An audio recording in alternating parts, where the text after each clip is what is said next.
Aqui no Brasil, para você construir um hospital, você precisa ter um terreno, é uma fase, desapropriar esse terreno é uma segunda fase, fazer o projeto de engenharia do hospital, fazer o projeto de equipamentos do hospital, fazer uma licitação para que ele possa ser executado, né, e começar a construção. Então nós procuramos definir cada uma dessas fases, estão no site, e o cidadão pode acompanhar que fase está sendo executada, qual já foi encerrada, qual período que vai acabar aquela fase, quando que ele acha que o hospital estará construído. E também procuramos definir de uma maneira muito radical quando que aquela meta está acabada. Por exemplo, no caso de construir um hospital, ele só considera a meta acabada quando o hospital está funcionando. Porque é muito comum, aqui, pelo menos aqui no Brasil, você constrói e diz eu que fiz. Aí vem um outro, equipa, aí fala fui eu que equipei e portanto fui eu que fiz o hospital. Vem um terceiro, põe para funcionar, não, fui eu que pus para funcionar.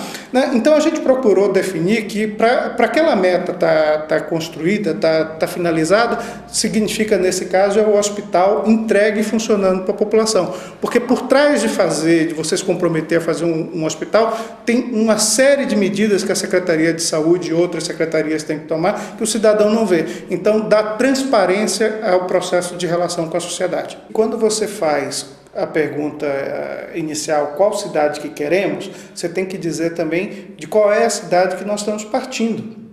Então esse sistema de monitoramento tem essa característica de ter um banco de dados, tá certo? Quando você diz, eu vou plantar 800 mil árvores, você tem que dizer também qual foi a sua capacidade de plantar árvores no período anterior. Se você só tem uma capacidade de plantar 10 mil árvores por ano, você está enganando a população a dizer que vai plantar 800.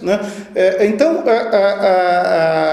esse sistema de monitoramento permite também que se responda a essa pergunta de qual cidade partimos, que junto com aquela outra pergunta, qual cidade que queremos, compõe qual é a estratégia daquele governo. E esta também talvez seja a maior dificuldade a ser enfrentada no momento que você vai implantar um programa de meta desse. É trazer a realidade de que aquilo que está se fazendo não é em benefício de um governo, de um partido, mas é em benefício de uma cidade. E daí a necessidade que a gente achou de construir consensos primeiro, e depois, e ao mesmo tempo, de trazer a administração pública para ser parte integrante desse processo. Porque com isso você garante que este processo continuará independentemente de qual partido, de qual ideologia que estará administrando a cidade no futuro.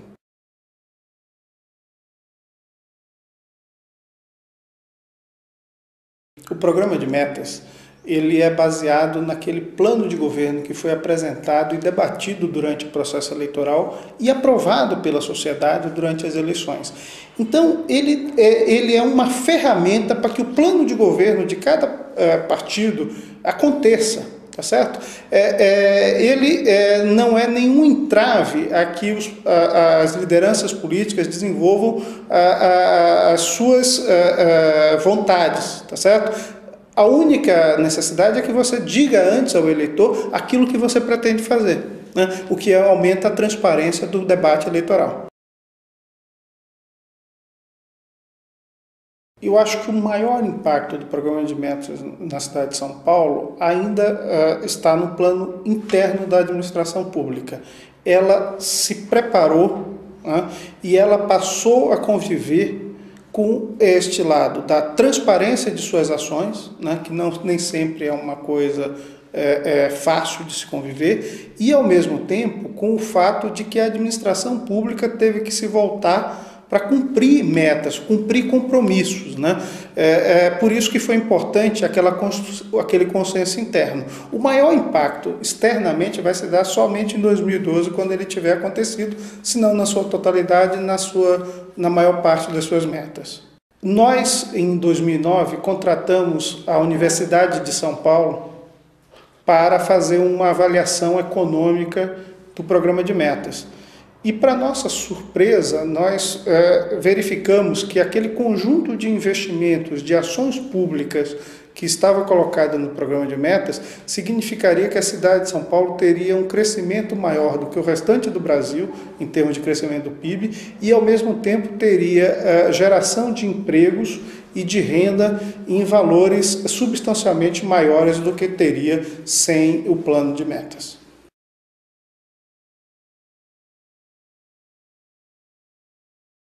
Em primeiro lugar, nós temos que respeitar as individualidades, as especificidades de cada cidade.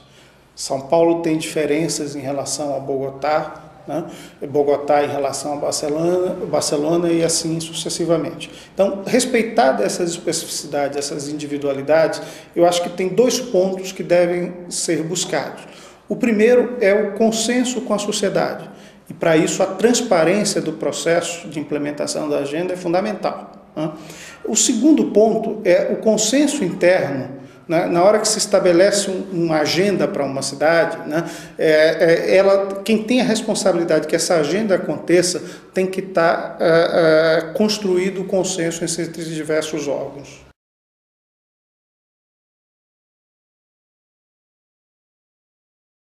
O processo de implementação de um programa de metas quando conduzido por lideranças do empresariado, da sociedade civil, tem que observar, eu acho que uma questão importantíssima, de que aquele programa de metas não seja uma atitude exógena, de fora para dentro do conjunto de ferramentas, de instrumentos de planejamento que uma cidade se utiliza. Por exemplo, ele tem que estar articulado, o programa de metas tem que estar articulado com o plano diretor estratégico, com as leis de orçamento, porque senão ele fica um planejamento pintado no papel, ele não sai do papel. Ele tem que estar articulado com as outras ferramentas já existentes de planejamento. Aqui em São Paulo, no início do programa de metas, nós tínhamos uma divergência com a sociedade civil, Eles entendiam que o programa deveria ser construído a partir de indicadores de resultado. Por exemplo, vamos melhorar o trânsito em 10%, a mobilidade, o índice de engarrafamento em 10%, ou vamos ampliar em 20% a área verde da cidade na média por habitante. Nós entendemos que não.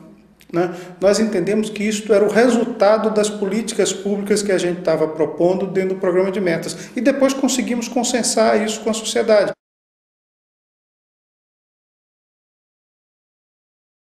Eu acho que um primeiro erro é de que não se tem a receita de bolo, a receita pronta, a fórmula de sucesso pronta, que é preciso se discutir e se chegar a consenso. O segundo erro é não deixar a sociedade fora do processo. Tá certo? A sociedade tem que ser parte ativa desse processo e é responsabilidade do poder público mobilizar a sociedade. O terceiro ponto é de que o programa de metas tem que estar articulado com as outras ferramentas de planejamento que a gente já citou aqui. Por exemplo, ele não pode ser uma coisa independente do plano diretor. O plano diretor não pode apontar um caminho e o programa de metas apontar outro. A lei de orçamento não pode não estabelecer recursos para que o programa de metas aconteça. Então, de maneira que é preciso ter uma integração muito grande entre os instrumentos de planejamento e que todos eles caminhem na mesma direção. Concluindo, a importância e a novidade do programa de metas é que ele é uma concepção de desenvolvimento, um plano de desenvolvimento que é proposto à sociedade por uma liderança e que é referendado no momento de eleição, e que se o governante que está propondo aquele plano de desenvolvimento for eleito, ele tem a obrigação de implementar. É um programa que foi já referendado pela sociedade.